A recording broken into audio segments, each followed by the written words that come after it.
So, Preston, we got news that they're going to be making another Lord of the Rings movie, and Peter Jackson said that he is going to be looking over the scripts and seeing what's going on. So, more Lord of the Rings stuff on the way. Okay, the thing I don't understand about that news was the Peter Jackson part. Like, I get that, like, okay, look, we bought some rights to Lord of the Rings. We are gonna beat this horse. We are gonna beat this Oliphant until we get all of the money milked out of this like IP. Like, I get it. Like, another Lord of the Rings movie, go for it. You got to sell your lunch boxes. You got to, but Peter Jackson's relationship, I don't understand. Like, he, after doing the original Lord of the Rings trilogy, he was supposedly exhausted, and then they started on the Hobbit stuff, and they things were falling apart with Del Toro, right? And so they went to Jackson, and they're like, "Can you come and like help us here because you know what you're doing?" And then I thought he got exhausted again, and so for him to be like, "Yeah, I'm totally." So, did you ever see the Lindsay Ellis, The Hobbit essay she did? I think it's one of her best fucking videos of all time. Regardless of how anyone feels about Lindsay Ellis and her political affiliation or whatever, which I love. I love Lindsay Ellis and her political affiliation, but like she's I mean, there's. Well, to the audience, because you always have those people. To the audience, if anybody doesn't like Lindsay Ellis for whatever reason, definitely check out her Hobbit essay video. It's fucking phenomenal. And I believe she goes into it, either her or someone else. It's been so long since I've watched video essays on The Hobbit and what went wrong.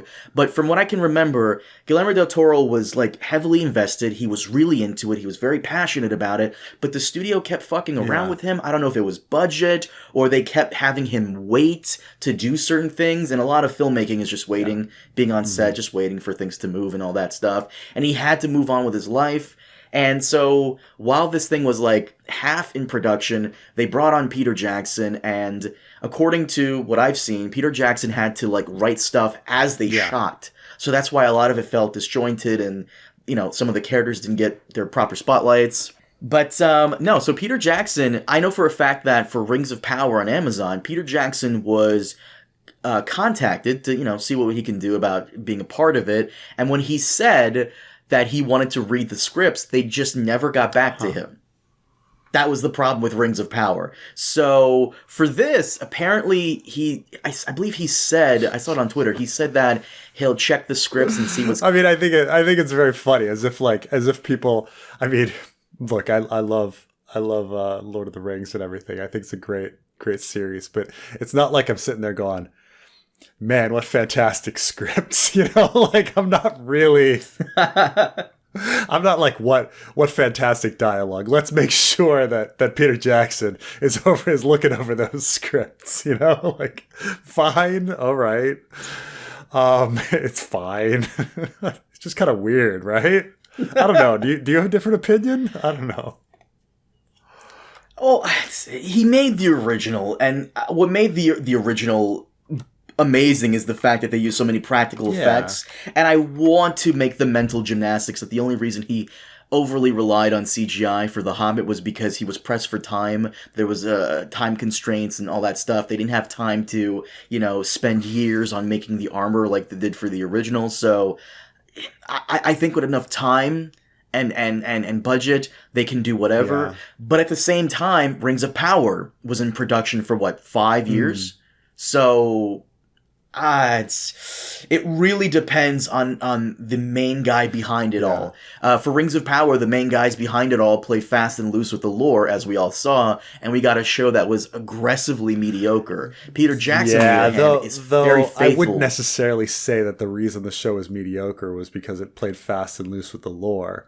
I mean, I understand that, like, for our boy Yoyston, like, yes, that's the thing that's gonna drive him nuts, is the playing fast and loose with the lore.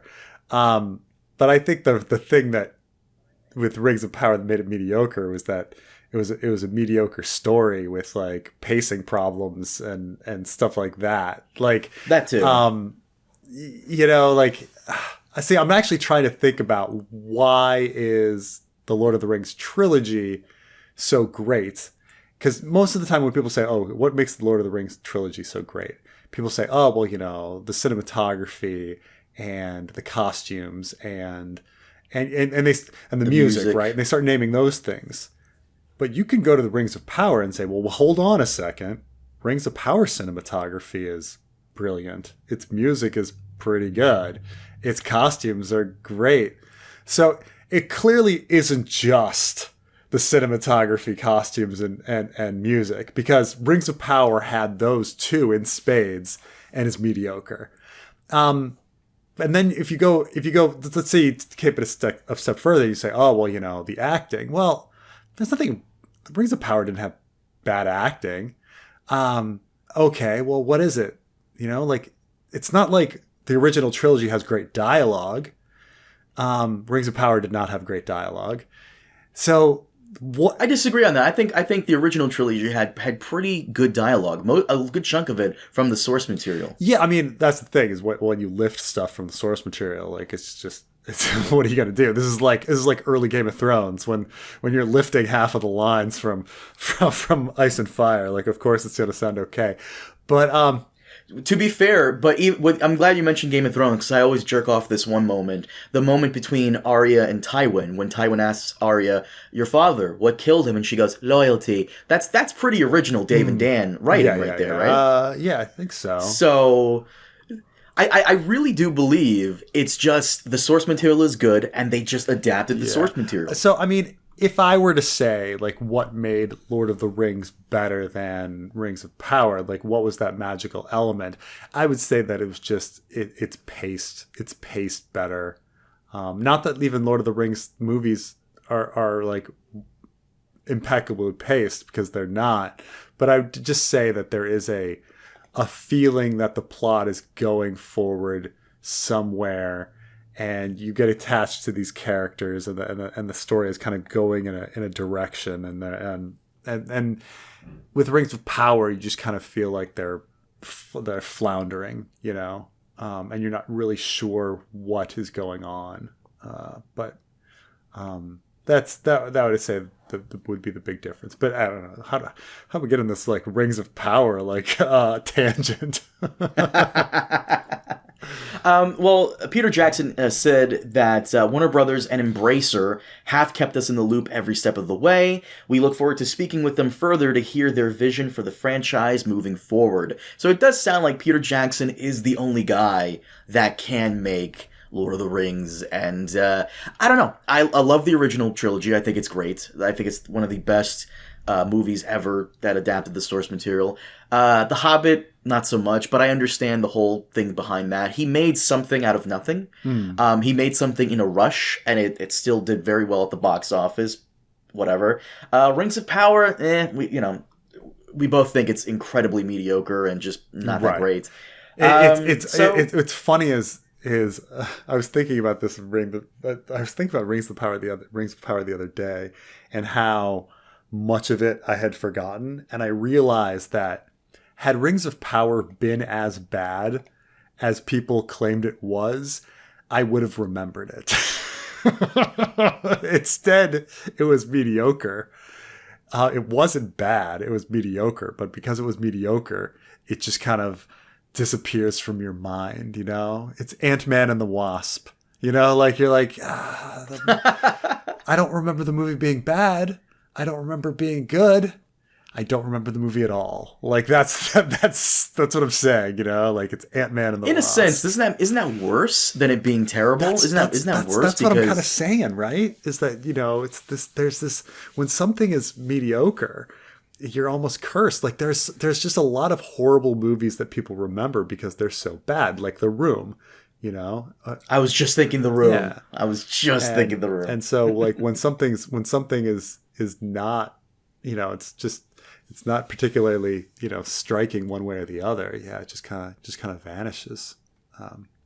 Yeah. By the way, real quick, Amazon is also going to be releasing either this year or next year another Lord of the Rings thing, War of the Rohirrim, which will be animated. So I'm kind of excited for that. We'll see what they can do with that. So but season 2 of Rings of Power what's is in this movie production. gonna be? What's this new movie gonna be? Is there any news on? We don't know. We just know that Warner Brothers has acquired movie rights from Embracer. I've never heard of Embracer, but apparently they had some rights to something, and I don't think it'll be Silmarillion because I don't think the Tolkien estate is okay with selling off Silmarillion. Yet they may change their mind in a couple of years when they need a new boathouse or whatever the fuck for their projects that they like to do. So, It was called the Embracer. Embracer buys the rights to Lord of the Rings films. Okay.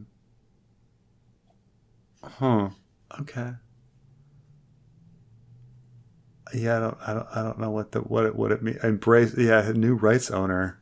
Embrace, yeah, I don't know what this is all about, and like why it's important. You could also do other stories set around the time of the War for the Ring. You know, apparently the War for the Ring didn't just stretch from Gondor and Rohan and Mordor. It was all over the place, including some of the places that we visit in The Hobbit. So maybe a Tom Bombadil movie. I don't want. I know the model now is to do a cinematic universe. That's what every asshole wants to do. That's kind of what they're doing with Star Wars. I don't want a cinematic Lord of the Rings universe. I really don't. Yeah, if anything, give us new characters. Too bad it's coming, dude. Too bad it is coming. It is. We'll see. I'm sorry. You're like, oh, this is what I don't want. You're like, I'm sorry, dude. It's out of the bag.